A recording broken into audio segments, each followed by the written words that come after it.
शनि देवा को प्रणाम, शनि राजा को प्रणाम। जय शनिदेव। दर्शकों, हर शनिवार की तरह ठीक निश्चित समय पर आज हम खूब सारी ज्ञानवर्धक चर्चा करने जा रहे हैं। ग्रहों के ऊपर में, राशि नक्षत्रों के ऊपर में और उनसे संबंधित वनस्पतियों के संदर्भ में और रोगों के कारण निवारण, समस्या समाधान के संदर्भ में। आज का विषय हमारा गुरु बृहस्पति देवता से संबंधित है। इस विषय का तो हम विस्तृत ज्ञान पाएंगे ही, पर इसके साथ साथ आज हम आपके 2 प्रश्नों का समाधान भी करेंगे। पिछले इतने शनिवार के जो ज्ञानवर्धक कार्यक्रम हुए उसमें जो आपने जिज्ञासाएं प्रकट की, जो हमें प्रश्न भेजे, जो हमें अपनी समस्या दी और का समाधान चाहा, तो उस समस्या और समाधान से संबंधित, आपके प्रश्नों से संबंधित आज हम उपाय की भी चर्चा करेंगे। आपके प्रश्नों का उत्तर भी आप पाएंगे। ऐसे पत्र आज हम शामिल करेंगे, ऐसे प्रश्न शामिल करेंगे जिसका समाधान बहुत सारे लोगों को उपयोगी होगा। हम गुरु बृहस्पति देवता की बात करते हैं। कहते हैं गुरु न रूठे किसी से भाई। कहते हैं कि हरि रूठे गुरु ठौर है, हरि रूठे गुरु ठौर है, गुरु रूठे नहीं ठौर। क्यों कहा ऐसा? क्योंकि यदि भगवान किसी से नाराज हो जाएं तो गुरु अपनी शरण में ले लेते हैं, पर गुरु यदि किसी से नाराज हो जाएं तो भगवान भी उसे शरण में नहीं लेते कि जो गुरु का नहीं हुआ वो मेरा क्या होगा। इसीलिए गुरु बल होना बहुत ज़रूरी है, गुरु का प्रसन्न होना बहुत ज़रूरी है, गुरु संबंधी सारा ज्ञान होना बहुत ज़रूरी है। गुरु बृहस्पति देवता सिर्फ बृहस्पति के स्वरूप में ही नहीं है, वे सारे ब्राह्मण जो वेद पाठी हैं, वे सारे ब्राह्मण जो विद्वान हैं, वे सारे ब्राह्मण जो ब्राह्मण से संबंधित कर्म कर रहे हैं, वे सारे संत जिनका जन्म भले ही सभी का ब्राह्मण कुल में ना हुआ हो, पर जीवन उनका सत्संगों, संतों और बहुत सारे प्रेरणा स्रोतों से भरा हुआ है और वे कहीं ना कहीं आध्यात्म शिरोमणि बने हुए हैं।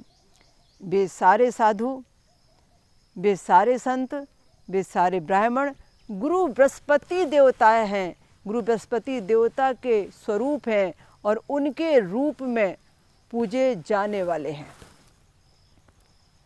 इसीलिए जब गुरु पूर्णिमा होती है तो हमने जिनसे गुरु दीक्षा ली होती है या हम हृदय से जिन्हें गुरु माना करते हैं, हम उनके पास जाते हैं, उनकी सेवा करते हैं, उनको दक्षिणा देते हैं, श्रद्धा व्यक्त करते हैं और उनका आशीर्वाद प्राप्त करके अपना गुरु बल बढ़ाते हैं। गुरु बृहस्पति देवता 2 राशियों के स्वामी हैं। पहले तो गुरुवार का दिन जो है वो बृहस्पति देवता का प्रमुख दिन है। बृहस्पति देवता की 2 राशियां हैं, वे धनु राशि के भी स्वामी हैं और वे मीन राशि के भी स्वामी होते हैं। उसके अलावा गुरु की नक्षत्र यात्रा देखिए, 3 नक्षत्र के स्वामी हैं। गुरु बृहस्पति देवता का जो नक्षत्र है उसमें यदि किसी व्यक्ति का जन्म होता है तो जन्मते ही उसे गुरु की महादशा लगती है। गुरु की महादशा की अवधि 16 वर्ष की होती है। ये भोग दशा कितने वर्ष की बची होगी जो जन्मते ही हमें लगी होगी, यह नक्षत्र और उसमें समय की स्थिति बताती है। गुरु बृहस्पति देवता के 3 नक्षत्र हैं, विशाखा नक्षत्र, पुनर्वसु नक्षत्र और उत्तरा भाद्रपद नक्षत्र। इन 3 नक्षत्रों में जन्म लेने वाले व्यक्ति गुरु प्रधान जीवन जीते हैं। गुरु की प्रधानता उनके कर्मों में, उनके जीवन में, उनके सारे कार्य क्षेत्र में देखी गई है। गुरु बृहस्पति देवता का संबंध हमारी धनु राशि और मीन राशि से होने के साथ साथ हमारे शादी ब्याहों के संबंध में गुरु के मिलान से बड़ा ही महत्वपूर्ण रहा है। आपने देखा होगा कि जब शादी की चर्चा होती है उस समय वर और वधू के गुरु की स्थिति देखी जाती है। यदि गुरु अस्त है तो विवाह नहीं होता, यदि गुरु में गुरु से षडाष्टक है तो भी विवाह नहीं होता, यदि गुरु बल किसी का कमज़ोर है तो भी विवाह जल्दी नहीं होता। तो गुरु को देखा जाता है कि रिश्ता लगाने में कितना बलवान है। गुरु नीच के होते हैं तो भी परेशानी होती है। गुरु से संबंधित क्षेत्र शिक्षा के रहे हैं, ज्ञान विज्ञान के रहे हैं, डिग्रियों के रहे हैं, सत्संगों के रहे हैं, गुरु से संबंधित क्षेत्र प्रशिक्षणात्मक रहे हैं। तो गुरु हमारे साथ में रिश्तों की पकड़ है, रिश्तों को निभाने की शक्ति है। गुरु कृपा से हमें संतान सुख मिलता है। कहते हैं ना, गुरु कृपा से घर में पुत्र हुआ। तो पुत्र की प्राप्ति के लिए भी गुरु अनुष्ठान ही किए जाते हैं। पुत्रेष्टि का जो वेश है वो गुरु की शक्ति है। गुरु तुल्य जीवन जीने वाले व्यक्ति अपने जीवन में बहुत बड़े धर्मात्मा बनते हैं। तो संस्कारों में गुरु की शक्ति समाई है। आध्यात्म के अंदर, धर्म के अंदर सारा गुरु बल समाया हुआ है। ये सारी बातें मैं आपको इसलिए बता रही हूँ कि आपके जीवन में ये सब कितना महत्वपूर्ण है और ये कितना आपको दे रहे हैं, कितनी आपको इससे एनर्जी मिल रही है या कहाँ पर कमी पड़ रही है। तो हम कैसे गुरु संबंधी उपचार करें, गुरु संबंधी वनस्पतियों का लाभ लें। मैं आपको बताना चाहती हूँ कि जो पीपल का पेड़ होता है और पीपल के पेड़ के नीचे जो आप अक्सर शनि शांति के लिए दिया जलाते हैं या परिक्रमा लगाते हैं या पीपल पर जल चढ़ाते हैं, और लोग कहते हैं पीपल जल शनि दिवस चढ़ावत, दीप दान दे बहु सुख पावत, कहत राम सुंदर प्रभुदासा, शनि सुमरत सुख होत पिपासा। कहने का मतलब यह है कि शनिदेव जी को पीपल के नीचे बैठकर सिमरन करने से, दिया जलाने से और पीपल के नीचे तेल या जल या मीठा कुछ चढ़ाने से हमारे जीवन में शनि कृपा की प्राप्ति होती है।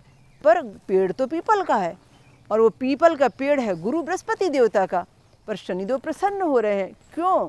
क्योंकि आप गुरु की शरण में जा रहे हैं, क्योंकि उस पीपल के पेड़ पर शनिदेव की शांति और गुरु की कृपा की प्राप्ति दोनों हो रही है। उस पीपल के पेड़ का संबंध हमारे एक ऋषि हैं उनसे भी रहा है। तो पिपलादन ऋषि ने शनिदेव जी की आराधना पीपल के पेड़ के नीचे ही की थी, इसलिए ऋषिवर को वरदान मिला था कि जो पीपल के पेड़ के नीचे मेरी पूजा करेगा उस पर शनि पीड़ा कम लगेगी। तो कई प्रसंग ऐसे जुड़े हुए हैं। तो पीपल का पेड़ अब गुरु का भी है और शनिदेव जी की कृपा प्राप्ति का माध्यम भी है। तो आपको इस पीपल के पेड़ के बारे में बताते हैं। पीपल का पेड़ समग्र चीज़ों में बहुत गुणवान है। उसकी पत्तियां भी, उसकी जड़ भी, उसकी जो भी छाल होती है वो छाल भी, सब प्रकार से पीपल का लाभ ही लाभ है उसकी छाया तक में। तो पीपल का संबंध हमारे जीवन में स्थायित्व से जुड़ा हुआ है, स्टेबिलिटी से जुड़ा हुआ है। हम यदि पीपल की पत्तियों का इस्तेमाल करते हैं, उसकी टहनियों का इस्तेमाल करते हैं, उसकी जड़ों का इस्तेमाल करते हैं तो गुरु कृपा की प्राप्ति होती है। पीपल की छाया के नीचे बैठने से, पीपल के पौधे को रोपण करने से, कहीं पीपल का दान करने से, कहीं पीपल लगा हो तो उसकी पूजा करने से, पीपल को बड़ा करने में अपना योगदान देने से, ये सब हमें गुरु कृपा की प्राप्ति होती है। यदि हमारे गुरु नीच के हों, मकर राशि में यदि गुरु बृहस्पति देवता किसी भी जातक की जन्म पत्रिका में लिखे जाते हैं तो नीच के बन जाते हैं। तो मकर राशि में विराजमान नीच के गुरु की शांति के लिए हम अपने हाथों से किसी सार्वजनिक स्थान पर या उस स्थान पर जहाँ हमारे लिए पीपल लगाना बड़ा पुण्यदायी हो, वहाँ पर हमें पीपल के पौधे को रोपना चाहिए। और इतना ही नहीं, उसकी देख रेख में भी किसी को नियुक्त करना चाहिए या हमें ही खुद उसकी देख रेख पर भी ध्यान देना चाहिए। तब कहीं जाकर गुरु बृहस्पति देवता की प्रसन्नता आपको मिलेगी और तब कहीं जाकर गुरु बृहस्पति देवता आपको शरण में लेंगे तो भगवान भी आपके ऊपर में कृपा जरूर करेंगे। हमारी गुरु से संबंधित कोई भी समस्या हो, जैसे गुरु पंचम स्थान के भी कारक हैं और गुरु नवम भाग्य के भी कारक हैं, तो हमारी गुरु से संबंधित चाहे भाग्य और धर्म की समस्या हो, चाहे हमारी पंचम स्थान में शिक्षा और संतति से संबंधित समस्या हो या शादी ब्याह से संबंधित विलंब समस्या हो, तो वो सब पाने के लिए समाधान उसका निकालने के लिए, समस्या के समाधान के लिए हमें गुरु के उपचार करने चाहिए। शनि साधिका दीदी जी द्वारा 2001 में N2 सिडको के इस विशाल शनि मंदिर की स्थापना हुई है, जहां भारत के सभी क्षेत्रों से पहुंचने वाले असंख्य व्यक्ति ज्योतिष मार्गदर्शन का और शनि शांति उपाय अनुष्ठान का लाभ उठा रहे हैं। 2005 में 4 एकड़ की भूमि में दीदी जी द्वारा श्री शनि आश्रम चिकलठाना औरंगाबाद की स्थापना हुई, जहां प्रतिवर्ष जनवरी में शनि साधना, शनि चिकित्सा शिविर में असंख्य व्यक्ति भाग लेते हैं।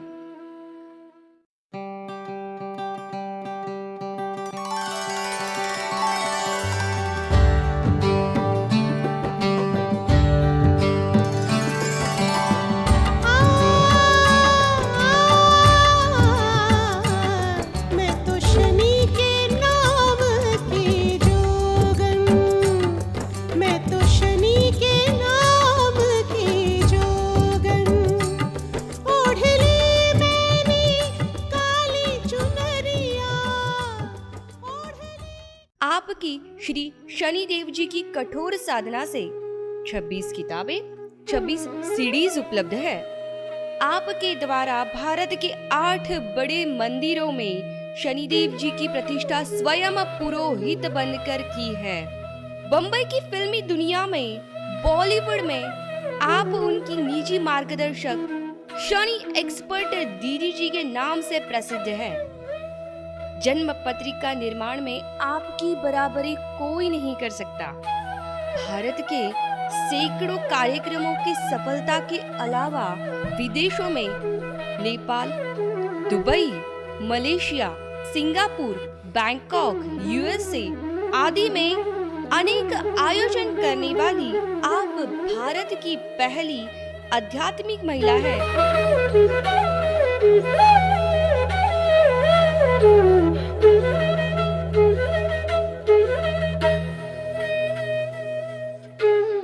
शनिवार के दिन यदि अमावस्या की तिथि आए और वो सवेरे का सूर्योदय देखे, सूर्योदय के बाद में अमावस्या रहे, सूर्योदय होने के 2 घंटे 3 घंटे बाद लगे तो उतना महत्व नहीं है। सूर्योदय के पहले लगी और सूर्योदय देखा, तिथि ने सूर्योदय देखा, वो तिथि महत्वपूर्ण है। आप एकादशी का उपवास कैसा करते हो? शाम को 5 बजे शुक्रवार के दिन एकादशी लगी, कैलेंडर में लिखा एकादशी है, आप एकादशी का उपवास करते हो। एकादशी कब थी? दूसरे दिन जब सूर्योदय के बाद एकादशी चली, व्रत करने वाली वो एकादशी थी। इसी तरीके से अमावस्या होती है तिथि, ये तिथि शनिदेव की है। शनिदेव की तिथि यदि शनिवार के दिन आए तो दिन भी उनका, तिथि भी उनकी, 2 महत्वपूर्ण विषय हो गए। तीसरा, यदि इसी में शनि नक्षत्र आ जाए तो शनि नक्षत्र आ जाए, किसको मालूम है शनि के 3 नक्षत्रों के नाम? शनिदेव के 3 नक्षत्रों के नाम, एक हाथ उठा इधर। शनिदेव के 3 नक्षत्र जो है, जिन पर शनि की महादशा लगती है जन्मते ही, उनके नाम किसको मालूम है? उन नक्षत्रों में आपका जन्म होगा तो शनि दशा लगेगी 19 साल की। पीछे हाँ, अश्वनी मैडम बताओ। गुड, बजाओ तालियां। जिस नक्षत्र को हम पुष्य नक्षत्र कहते हैं, वो पुष्य नक्षत्र क्या है? वो पुष्य नक्षत्र जो है वो शनि देव का ही नक्षत्र है, इसलिए वो नक्षत्र का राजा पुष्य कहलाता है। शनिवार के दिन आए तो शनि नक्षत्र, गुरुवार के दिन आए तो गुरु पुष्य, शनि पुष्य, और यदि रविवार के दिन आ जाए तो रवि पुष्य। महत्वपूर्ण है, मुहूर्त देखने की आवश्यकता नहीं होती। इस तरह से शनि ज्ञान के अंतर्गत मैं कंटिन्यू कुछ महत्वपूर्ण बातें बता रही हूँ, वो आप समझेंगे तो आपको आगे आपकी शनि की दशा, महादशा, अंतरदशा, शनि की 7.5, ये सब बहुत अच्छे जाने वाले हैं। तो कुछ महत्वपूर्ण बातें कैसी हैं? हर व्यक्ति के जीवन में 3 बार शनि की 7.5 आती है। यदि 3 बार शनि की 7.5 आएगी तो 3 बार शनिदेव का ढैया भी आएगा। हर 7.5 खत्म होने के 2.5 वर्ष के बाद उसी व्यक्ति को जिसकी 7.5 खत्म हुई है, 2.5 वर्ष बाद 2.5 साल का शनि का ढैये का समय आएगा। किसी का जन्म शनि के नक्षत्र में हुआ हो तो जन्मते ही उसको शनि की महादशा तब लगेगी, तब उसके नक्षत्र का संबंध, उस नाम राशि का संबंध। देखो, राशि और नक्षत्र में बहुत फर्क होता है। शनि नक्षत्र में जन्म है तो शनि की दशा लगेगी, पर एक ही राशि में 4 लोगों का जन्म है तो 4 लोगों को शनि की दशा नहीं हो सकती, किसी को होगी किसी को नहीं। उस राशि से 2 नक्षत्र जुड़े हुए हैं, तो ऐसी कर्क राशि की स्थिति शनि नक्षत्र की होगी, पुष्य में जन्म होगा तो शनि दशा लगेगी। पुष्य नक्षत्र में भोजन कराने वाले को, दान देने वाले को, पुण्य करने वाले को सबसे ज्यादा फायदा क्यों मिलता है? क्योंकि ये पुष्य नक्षत्र पितरों की प्रसन्नता और दान स्वीकार करने का सबसे बड़ा नक्षत्र है। इसे कहते हैं कि पितर लोक में ये दान जाता है, पितरों को इससे शांति मिलती है, पितर दोष की शांति होती है, पितरों का आशीर्वाद मिलता है। शनिदेव की दशा 19 वर्ष की होती है। 19 वर्ष की शनि की दशा में निर्माण भी होता है और विध्वंस भी होता है, दोनों चीजें होती है। बनाता नहीं कोई शनि जैसा तो मिटाता भी नहीं कोई शनि जैसा, हंसाता नहीं कोई शनि जैसा तो रुलाता भी नहीं कोई शनि जैसा। यही शनि की महादशा लोगों के लिए राजयोग लाएगी और यही शनि की महादशा लोगों के लिए तकलीफदायक भी बनेगी। बस आपके जीवन जीने का तरीका कैसा है ये समझना है। अब आज से आपको बदलना है। कैसा जीवन चाहिए शनिदेव को कि वह उस दशा को राजा बनाए जो दशा आपको चल रही है, और कैसा जीवन चाहिए शनिदेव को कि उस दशा को तकलीफदायक बनाए जो दशा आपको चल रही है, वो समझना बहुत जरूरी है। पहली बात, अहंकार को शनि लगता है। जिसके अंदर में मैंपन का गुरूर होगा, अहंकार होगा, हर बात में दिखावा और मेरा और मैं होगा, शनि पीड़ा उसे भोगनी होगी। इसलिए हमारा व्यवहार कैसा होना चाहिए? करते हैं प्रभु आप, मेरा नाम हो रहा है, प्रभु आपकी कृपा से सारा काम हो रहा है, मेरी क्या औकात जो मैं करूं, करने वाले तो आप हो, नाम मेरा करते हो। भाव होना चाहिए कि हमने कुछ किया ही नहीं है। इसके बाद दिखावे को शनि पीड़ा होती है। दिखावा, हम बच्चों के उत्सव में, अपने धार्मिक आयोजनों में, अपने बहुत सारे प्रगति के कार्यक्रमों में, चाहे वो ऑफिशियल हो, चाहे वो व्यापारिक हो, चाहे वो राजनीतिक हो, बहुत सारी अपनी खुशियों में, सगाई शादी ब्याह में अनलिमिटेड खर्चा करते हैं। हो सकता है कि कर्ज लेकर भी खर्चा करें। तो ये दिखावा होता है, ये दिखावे को पीड़ा लगती है। देव दिखावा कौन करेगा, तुमसे छलावा कौन करेगा। शनिदेव को बहुत सादगी पसंद है, बहुत सादगी पसंद है। पैदल चलने में भी आपको उतना ही आनंद आए जितना फ्लाइट में उड़ने पर, तो समझ जाना कि शनिदेव आप पर प्रसन्न है। इसके बाद हमारी कड़वी जबान को शनि पीड़ा होती है। द्रौपदी ने क्या कहा था, अंधों के तो अंधे ही होते हैं। और फिर महाभारत युद्ध किस शब्द ने किया, इस कड़वी वाणी ने। युधिष्ठिर ने क्यों यज्ञ किया था, इसलिए यज्ञ किया था कि वो राजसी यज्ञ करके, अश्वमेध यज्ञ करके चक्रवर्ती सम्राट बनना चाहते थे। इंद्रप्रस्थ के निर्माण के बाद द्रौपदी दिखाना चाहती थी दुर्योधन को कि तुमने हमें घर से बेघर किया, फिर भी आज हमने इंद्रप्रस्थ को आज तुमसे अच्छा बना लिया। जो बहुत खराब जंगल था उसमें भी हमने इंद्रप्रस्थ खड़ा कर दिया। तो देखो तुमसे भी हम कहीं 2 कदम सौभाग्य में आगे हैं। और उसका भाव था दुर्योधन से बदला लेने का। इसलिए ये शब्द उसने उस समय बोले जब वो इंद्रप्रस्थ में मेहमान बनकर आया और दुर्योधन ने सूखे में पानी देखकर, पानी नहीं था पर सूखी जगह थी, वास्तु बनाया था ऐसा, जहां पानी हो और सूखा दिखे, सूखा हो वहां पानी लगे। तो पानी का एहसास समझकर उसने अपने पैंट को, कपड़े को ऊपर किया और चलने लगा। तो द्रौपदी बालकनी में से देखकर अपनी सखियों के साथ हंसती है और कहती है, अंधे के तो अंधे ही होते हैं। हमें जिंदगी में कभी भी कड़वा नहीं बोलना चाहिए।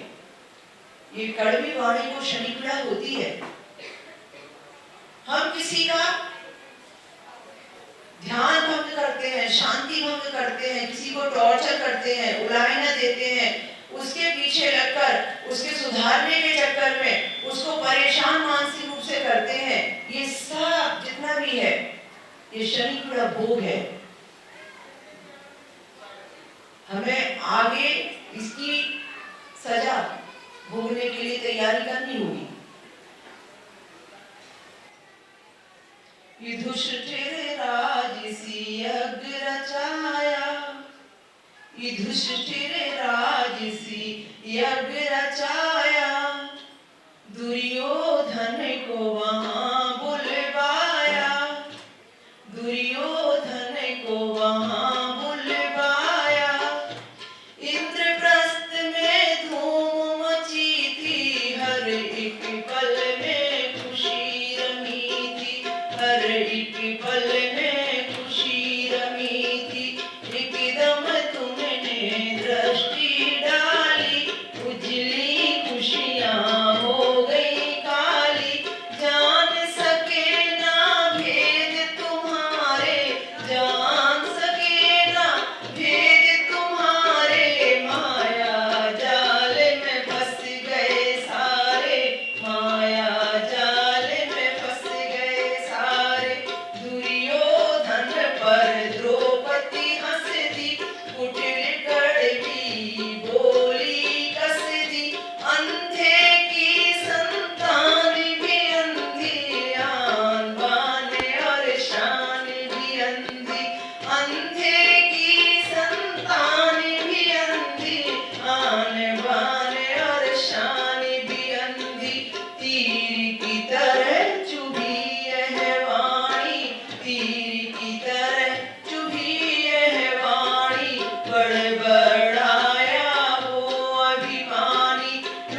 शकुनी मामा को बुलवाया, छल कपट का जाल बिछाया, मती गई पांडवों की मारी, जुए बीच दो पति हारी।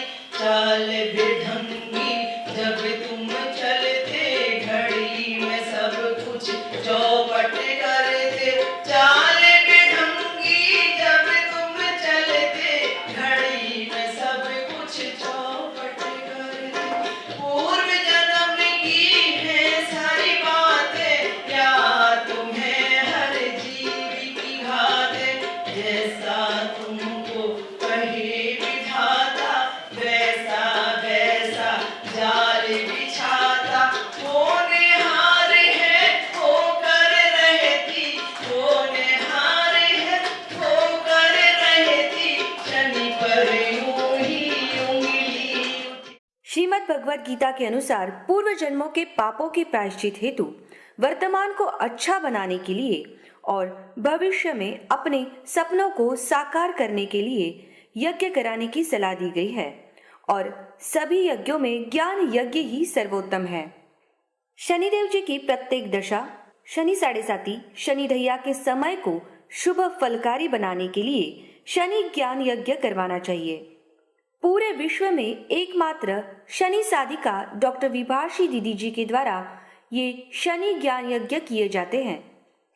जितना फल अश्वमेध यज्ञ कराने से होता है, उससे ज्यादा फल शनि ज्ञान यज्ञ कराने से होता है।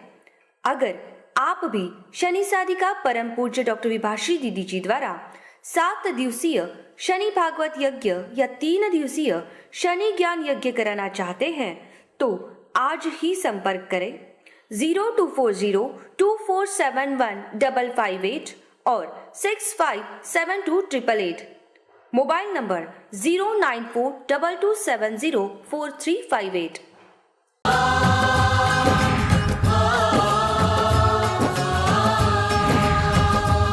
शनि देवा को प्रणाम, शनि राजा को प्रणाम।